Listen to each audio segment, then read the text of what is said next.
Ganito lang yan, pabukalin lang yung matika, tapos Bukal talaga ha? Oo. Bukal may luto. kailangan, papasarap na pagkaluto ng ganito, dapat naka-90s ka. Kaya pala nabutas yung ano mo. Kaya pala nabutas ang kanilang organ. Dapat naka-90s.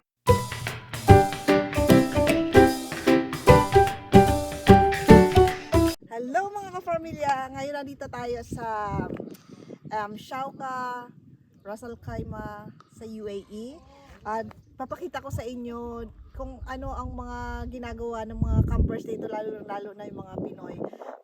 Pagka ganitong magandang panahon, halos every weekend nandito yung mga campers. Kasi ang ganda dito, ang ganda ng hangin ng panahon. At saka yung makikita nyo, yung may mga bagong mga nagtubuan yung mga flowers dito. Yung mga yan, hindi yan tinatanim, bigla na lang silang nagtubuan dito. Ang kagandahan kasi umulan nung mga nakaraang buwan, kaya sila medyo greenery dito. Kaya ang mga alagang mga hayop dito, may mga junkie, may mga kambing, at saka yung camel, busog na busog sila sa mga damo dahil marami ngayon. So, ayan, kung mapapansin nyo, ang ganda talaga ng mga bulaklak. Iba-iba, may siya, purple at saka yellow ng mga flowers. Ngayon, papakita ko sa inyo ang setup ng aming sa camping. So, dadalhin ko kayo. Kasi lang ang una-una naming setup na nandito. Ito yung CR namin. Ito ang pinaka-importante pagka nagka-camping. Ito ang pinaka-importante. Siyempre, ang hirap magtago-tago sa ilalim ng mga puno at saka ng mga bato-bato na yan. So kung may ganito kayo, so easy. Ito yung mga tent namin. Tinanggal na namin yung mga takip niya kasi umaga na. Yan. Ayan, kaliwa kanan, may set up. Tapos ito yung dome namin, yung namin, canopy. Para sa umaga, mapaumaga, mapagabi. Ang ganda-ganda yan. Diba? Ito yung mga setup namin dito. Ito yung tindahan. Always kasama ito. Kasi nandito lahat ng mga kagamitan, yung mga plato-plato, mga kung ano-ano mga kagamitan natin. Ito, may nagtagaluto kami dito. Oh, ano kusinera. Ano sasabi mo sa niluluto mo? Masarap siya. Masarap? Oh. Tinikman mo na ba? Sarap. Lakas makasarap. Amoy pa lang masarap na, di ba? Panalo to. Oh. Yan. Galingan mo yan, marami kang papakainin. Ayan. Ano to? Anong tawag na niluluto mo? Shabu marijuana. Shabu-shabu? Shabu-shabu? Shabu-shabu. Sa Bisaya, ano nga? Sa Bisaya? Shabu-shabu. Hindi, sa Bisaya. Lugaw lang yun. Sagol-sagol. Sagol-sagol. Sagol-sagol. Ano sa Bisaya? Sa Bisaya muna. Shabu-shabu. Hindi, shabu nga. Shabu o shabu? Shabu. Nililito mo ako, shabu. May shabu bang ganyan? Shabu. Dalawang beses. Shabu. Shabu. Okay. Nakakalito eh, diba? Ito yung ang ganda nitong canopy namin dito kasi yung parang safe sa hangin. May labasan dyan. So, ang ganda niya pagka makakatulong sa init talaga dito. Tapos ito nilagyan din namin ng mga ganito para sa gabi maliwanag dito. At saka ang ganda ng mga lights nito. Yan, mga yan. Talagang kasama yan sa accessories. Nagkataon lang, actually hindi yan kasama. Isa-isa lang dumating yan sa amin. Hindi yan plinano kung ano lang makarating. Padagdag ng padagdag. So, ito yung mga dito, naka-uniform dito yung mga tent eh. Ayan. Ayan, ito mga mansion, ito mga tent na to eh. Ang mga may-ari nito, mga mayayaman. Mga don. May second floor yan. May second floor. So, hindi. Pagka sinilis ko yan, meron pa Basement yan. pala, basement. May basement pala yan. Sus ko.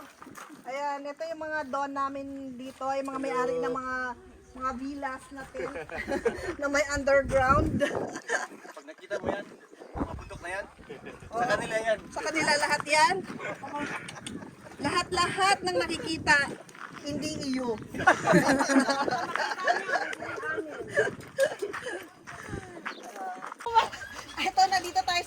show na naman. Oo.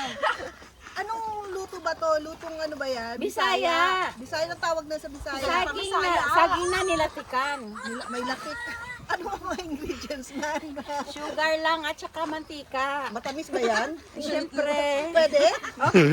Pwede, pwede. Pwede, oo. Pwede. Oo. Pwedeng pwede. Mukhang masarap yan ah. Ano Masarap. yan? Kailangan ba talaga super ripe yan? Oo. Oo, pwede. Pwede. Hindi kami makaget over Hindi sa ako. inyo kagabi. Pwede. Ganito lang yan. Pabukalin lang yung mantika. Tapos Bukal talaga ha? Oo. Bukal sa loob! Bukal sa loob. Ano yung pag-aluluto Hindi mo? ko alam Tagalog ng bukal. Boil. Ah, okay. O English eh. Tagalog English eh. Pakuluan. Tama. Pakuluan lang yung mantika. Tapos Mukhang ilagay sarap. yung sugar. Hindi ako marunong maganyan. Ganyan lang, madali lang. Huwag kang mag-alala. Nandito ako. Oo talaga. To the rescue. Nasusunugan ako pag nagluluto ako niyan. Kaya mapait. Oo.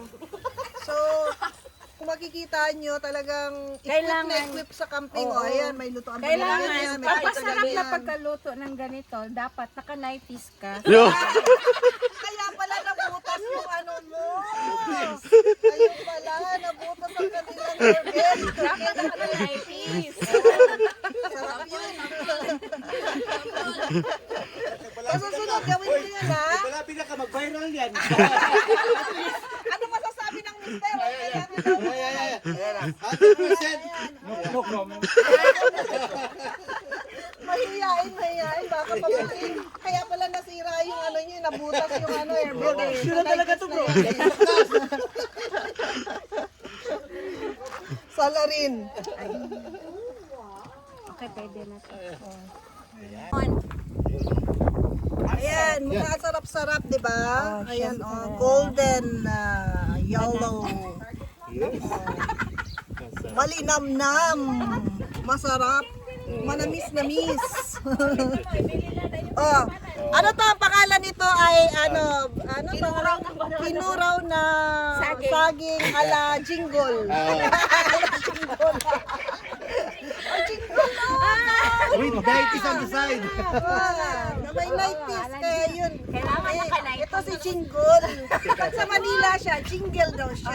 Pag sa Bisaya, Bisaya, jingle. jingle. O, yan. Ganyan yan. Ay, giatay, oy! Kasama pa rin. Ayun, natural.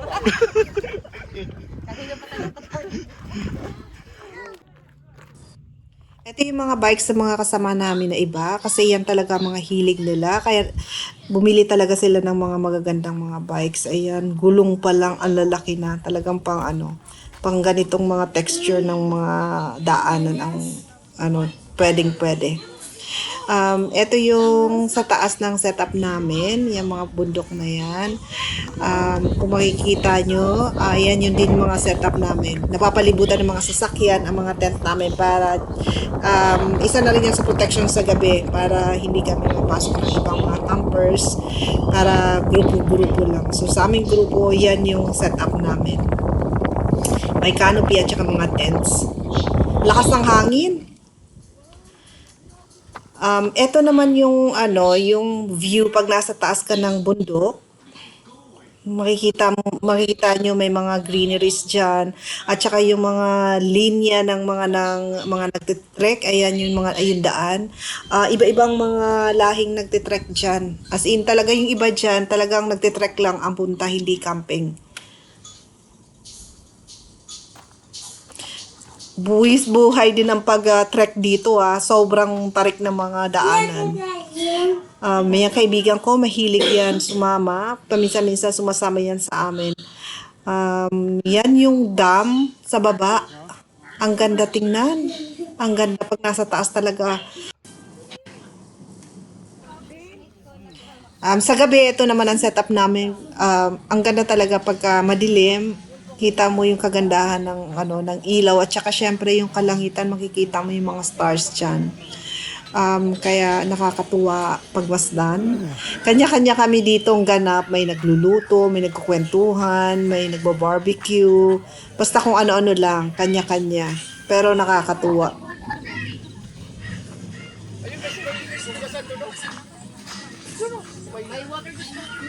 Yung ilaw namin, tingnan mo, ang ganda tingnan talaga pagkagabi. Sama ka na lang mo, ang ganante.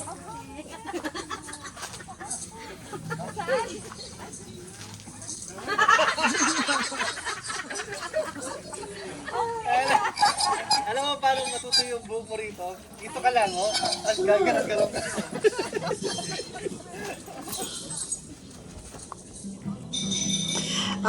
Eto, bonfire na. Lamig kasi. Kailangan namin to. Pampainit.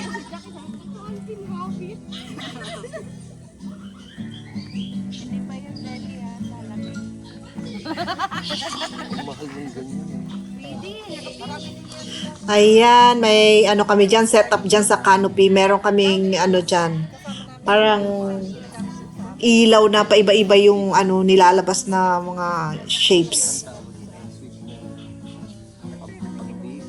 Ang ganda pag masdan, tingnan pagkagabi, pagkaganito lang. Napaka-relax. Kantahan time! Kanya-kanya! In fairness, ang ganda ng boses ng kumakanta. Parang lumabig lang masyado. Ang hangin. Di ba?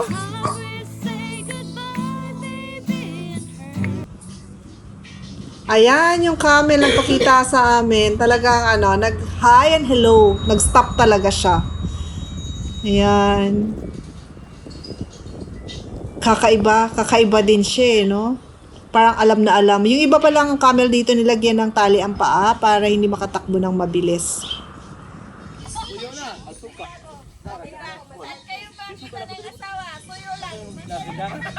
Wow, limon. Kaya na naman, kanya-kanya naman galawan. Galawan kasi maya-maya ang kain. Walang tigil sa kakakain.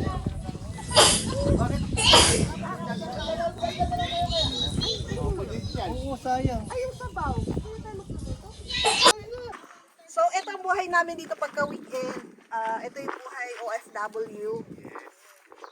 Relax din kahit minsan-minsan. Kasi pagka weekdays, trabaho. Kaya kailangan pag weekend, relax din naman kasama ang mga pamilya, mga kaibigan, mga anak, mga gadgets, mahiwalay pa minsan-minsan. So, ang ganda, ang sarap ng pakiramdam. Dito sa disyerto, ito yung disyerto. Kung hindi mo alam na disyerto, hindi yung ganito ang iniisip mo. Dito ang disyerto, ayan yung pinakita ko sa inyo, yung mga bulaklak, yung mga kahoy dito, at saka ang ganda ng ang panahon. Wag lang magkakamping ng summer, sobrang init naman nun. So, hindi naman sa lahat ng panahon dito ay laging mainit. May ganito rin, magandang panahon. So, salamat sa panonood!